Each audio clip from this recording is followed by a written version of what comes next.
Buongiorno a tutti, benvenuti sul mio canale.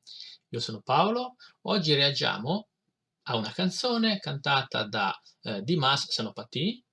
Non so se la pronuncia è giusta, è la prima volta che sento questo cantante, ovviamente su vostro suggerimento. È una cover acustica, a quanto leggo qua, di Rod Stewart, la canzone I Don't Want to Talk About It. Ehm, una bella canzone, vediamo un po' come ce la propone Dimas.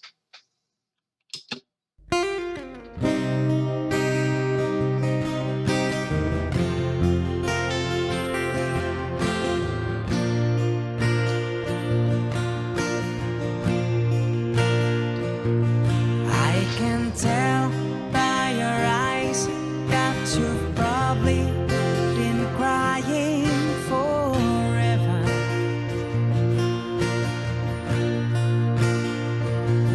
And the stars in the sky don't mean nothing to you, they're a mirror.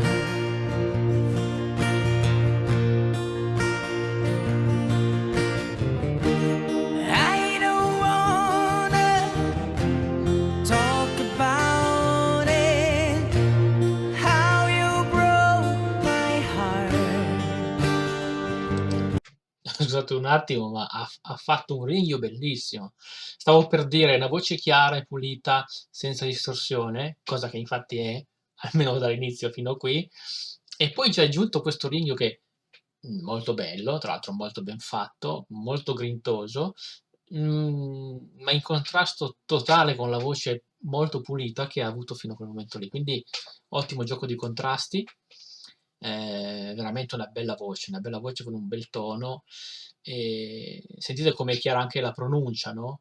Tanto è pulita la voce, a parte questo ringhio, ma anche in questo ringhio, nonostante appunto la distorsione, la voce ci risulta comunque bella chiara, quindi una distorsione molto ben misurata, ben fatta.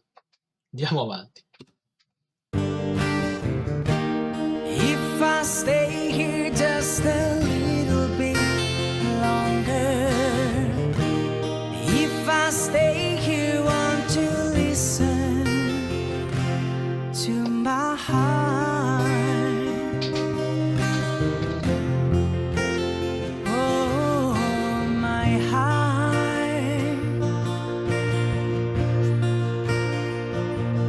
If I stand all alone, will the shadow hide the colors of my heart? Blue for the tears, black for the night. Fear the stars in the sky don't mean nothing to you, they're a mirror. Allora, voce come vedete perfettamente pulita anche dopo il ringhio. Noto una cosa, in questo video io vedo utilizzare due tecniche che sono normalmente utilizzate dai romanzieri più bravi di tutto il mondo, perché sono tecniche di scrittura ma anche di comunicazione. Una la utilizzano proprio nella voce, nel modo di utilizzare la voce, l'altro nel video, nel modo di riprendere. Per quanto riguarda il video ne parlo più avanti, alla fine della canzone, e voglio sentire anche il vostro parere. Per quanto riguarda la voce, avete sentito, no? Come dicevamo all'inizio, la voce molto chiara, pulita, morbida, e poi quel ringhio che fa quell'enorme contrasto. Ma lui usa questo contrasto tra cose differenti in molti modi diversi. Ad esempio, vediamo se ripeschiamo il punto giusto. If I stay Avete sentito? Su questo if, ad esempio, lui parte, e lo fa spesso in varie frasi, con una tonalità veramente bassa e poi switcha verso l'alto, ma lo fa talmente velocemente che anche alla fine della parola stessa if, lui è già arrivato in alto, quindi noi percepiamo appena questo contrasto, ma non lo va a calcare più di tanto. Però questo contrasto lo risentiamo velocemente. if I Avete sentito questo if che parte bassissimo e va alto? Ecco, questo contrasto viene utilizzato anche dai romanzieri, per esempio, no? Quando abbiamo un personaggio, ad esempio l'eroe, molto forte, potente, sicuro di sé, molto freddo, il bravo romanziere, se riesce a inserire in questo eroe un lato dolce o un lato vulnerabile, con la giusta dose, senza esagerare ovviamente, dà a questo personaggio un potere molto maggiore a livello emotivo per chi legge.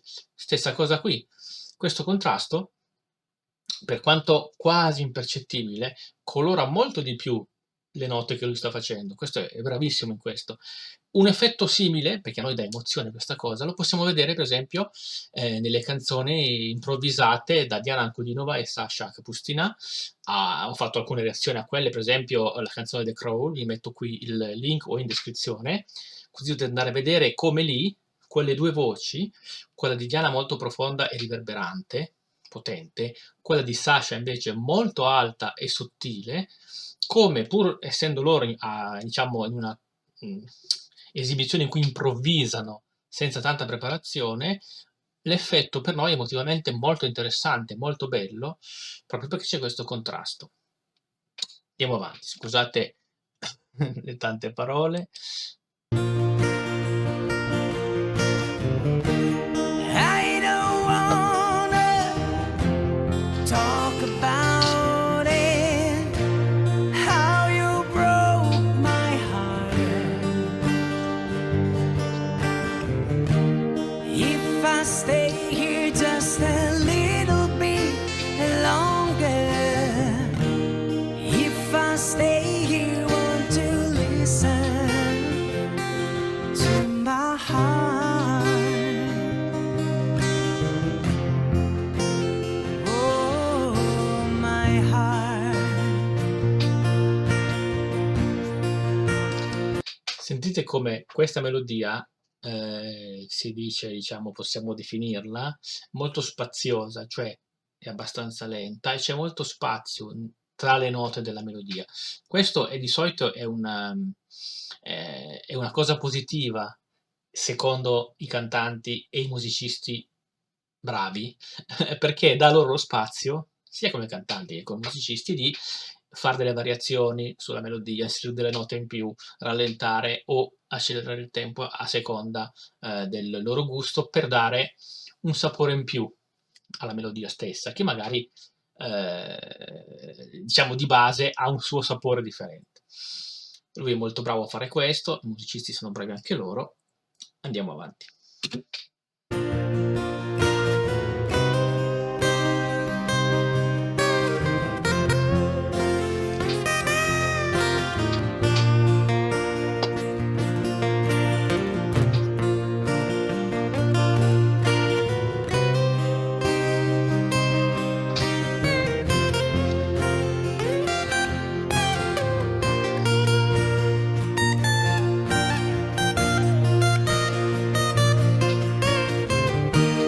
I don't wanna talk about it, how you broke my heart. If I stay here just a little bit longer, if I stay here, won't you listen to my heart? Bellissimo. Allora, diciamo qui l'aspetto visivo che vi dicevo prima, tecnica usata soprattutto dai romanzieri, è quella di, quando per esempio descrivono un personaggio, di non dire di preciso come è questo personaggio, cioè è alto così, ha i capelli fatti così, ha questo carattere, no? In realtà i bravi romanzieri fanno immaginare queste cose al lettore. Nel senso, invece di dire questo personaggio è alto 1,90 m, buttano in una frase del tipo sollevò un braccio e senza sforzo afferrò il bicchiere che stava sull'ultimo piano della credenza. Ora, noi non sappiamo quanto è alta la credenza, però l'indicazione è che è una persona alta, quindi che poi sia alta 1,90 m, 1,80 m o quello che è, lo decide il lettore. Questo cosa in comunicazione cosa fa? Fa in modo che chi riceve la comunicazione, in questo caso il lettore, in questo caso nostro, noi ascoltatori, siamo noi stessi a ricostruire l'aspetto dei personaggi, dell'ambiente, quindi quel romanzo, nel caso dello scrittore, diventa in parte nostro, di noi lettori, quindi è molto più potente il legame che si crea tra chi ascolta e chi dice. Visivamente qui fanno lo stesso, l'abbiamo già visto, poi vi dico dove. Se voi notate, immagino che siano in una sala di registrazione, ma non inquadrano mai i musicisti, che dovrebbero essere 2 o 3, e lui che canta insieme. Quindi non sappiamo dove sono uno rispetto all'altro. Potrebbero anche essere in stanze diverse, oppure potrebbero anche essere nella stessa stanza in tempi diversi. Potrebbero essere invece in una stanza molto grande, potrebbero essere gli uni di fronte all'altro, oppure i musicisti dietro al cantante, non lo sappiamo. Quindi tutto questo tipo di inquadratura costringe noi, il nostro inconscio, a ricreare noi quella che è l'ambiente in cui stanno suonando, a immaginarci noi quale sia la dimensione della stanza, dove siano i musicisti rispetto al cantante. Quindi siamo noi a creare la scenografia che loro non ci mostrano. Questo viene fatto spesso quando c'è poco spazio, quindi non c'è una vera scenografia, ma viene fatto anche perché in questo caso siamo noi stessi a mettere del nostro in quest'opera, in questo video, e quindi la sentiamo più nostra, perché in parte l'abbiamo creata noi, l'abbiamo inventata noi, ovviamente.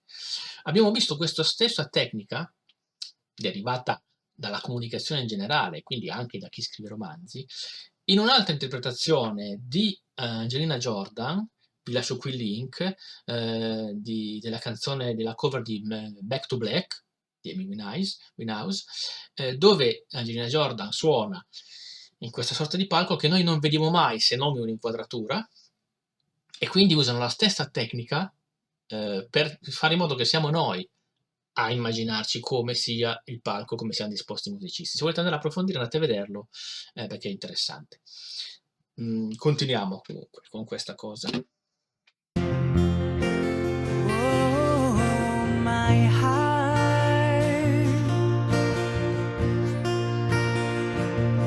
my heart.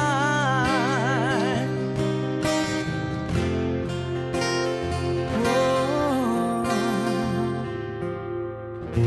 my heart.